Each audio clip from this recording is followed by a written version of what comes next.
This dangerous disease has held people in awe for thousands of years. As recently as 150 years ago, a person bitten by an infected animal was considered doomed to a certain death. Many did not wait for a painful death and committed suicide, rather than endure the terrible agony. Even today, when vaccines and medicine have reached unprecedented heights, the disease still claims the lives of around 70,000 people every year. One of the most serious infectious diseases, acute, painful, and damaging to the nervous system, is rabies, which is often fatal. Today, we're going to talk about it. This phenomenon has been known since ancient times and is described in detail in ancient manuscripts and chronicles. Rabies was known to the ancient Egyptians, Indians, Greeks, and Romans, and is mentioned in the Bible and in Renaissance documents. The disease is transmitted through damage to the skin, infection of human blood, or the saliva of a sick animal, wild or domestic. In animals, the only way to stop the infection was to destroy the rabid specimens. In humans, cauterizing the bite with a red-hot iron did not help. People who were bitten were usually doomed to die, and until the 1980s, there was no reliable cure. The first experiments to create a vaccine were carried out by the famous biologist Louis Pasteur. It was first tested in 1885. His invention saved a child who had been bitten by a sick dog. Soon, there was another accident in which the vaccine saved the victim. In the village, a rabid dog badly injured a bleeding boy. The boy was taken to Paris, where Pasteur was also able to help and cure a near-death patient. The disease is caused by the Neuroichthys rabies virus.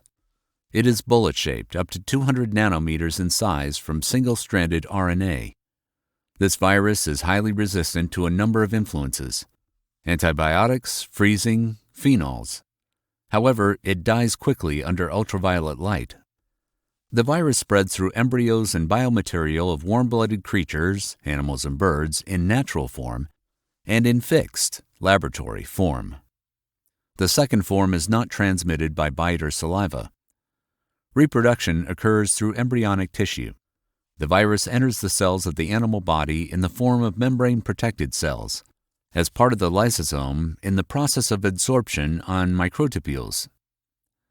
Dogs, over 60%, mustelids or cats, 24% foxes, 10% cats, 3% wolves, etc., are the source of spread and threat to humans. The disease progresses within 10 days, and no external signs are observed during the incubation period.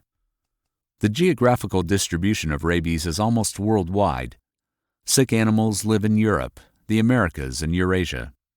Rarely, if ever, are there sources of infection in geographically isolated countries: Great Britain, Australia, Cyprus, Japan.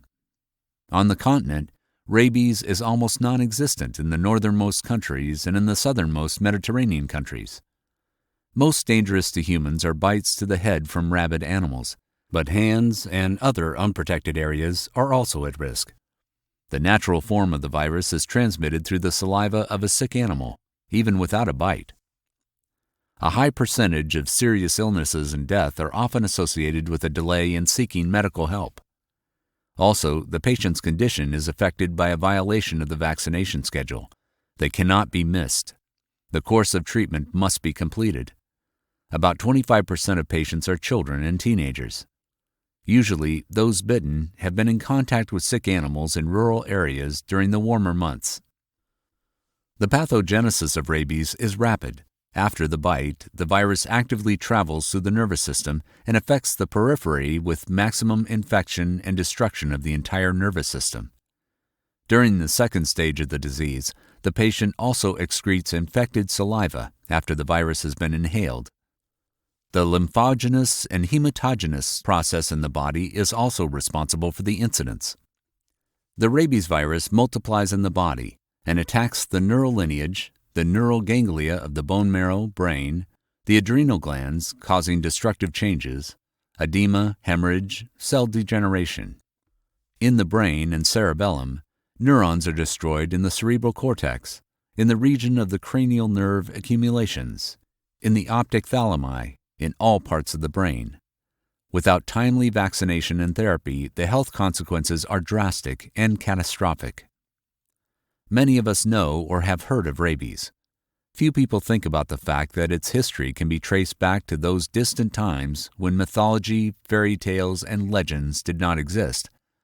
It is an insidious and deadly disease. Death is still possible today.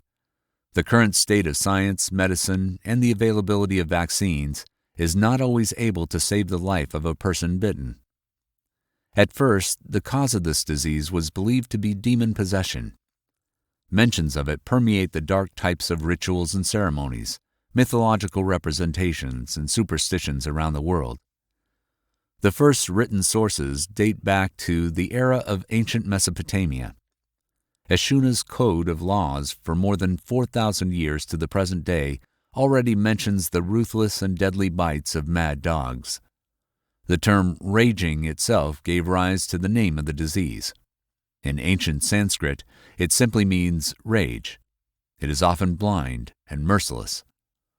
Do you know that the ancient Greeks and Romans had their own legend explaining the reasons for such a terrible curse? The goddess Lyssa, madness, or her ancient Roman counterpart Ira, is to blame for everything. The hero of Hellas, Hercules, describes Lyssa as follows.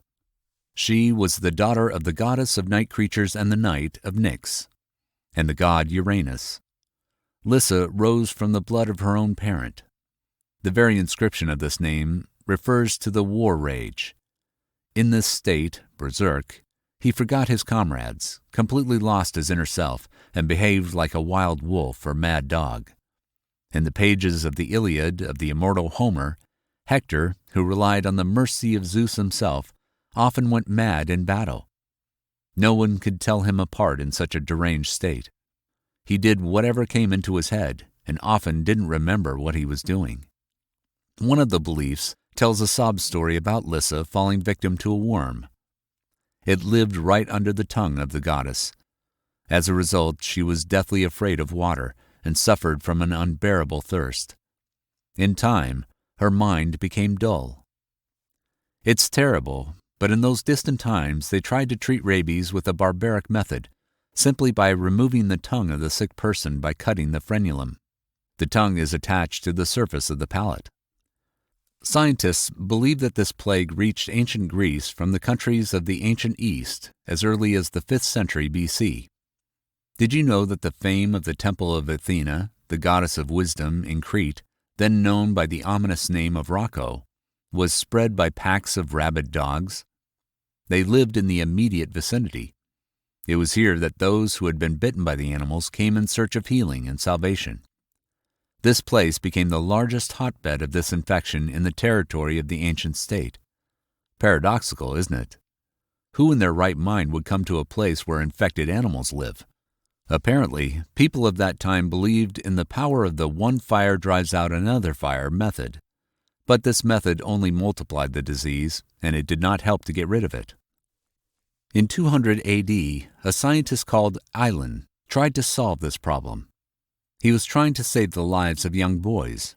They had been bitten by rabid dogs not far from the temple they were going to. As a medicine, the healer offered the contents of the hippocampus stomachs to counteract the deadly effects of the infection. Naturally, the healer's treatment failed, but Ilan made the interesting observation that even secondary contact with the sick and their flesh was fatal. It could cause infection even without a previous bite. Ilan was the first to point out that this infection could be used as a weapon of mass destruction. Who knows, perhaps his treatises have found their admirers, and this weapon is now being developed in some secret laboratory. Unfortunately, we can only speculate. We still know too little about this disease. It is unpredictable, and it never ceases to surprise us. To be continued in the next episode. Stay tuned.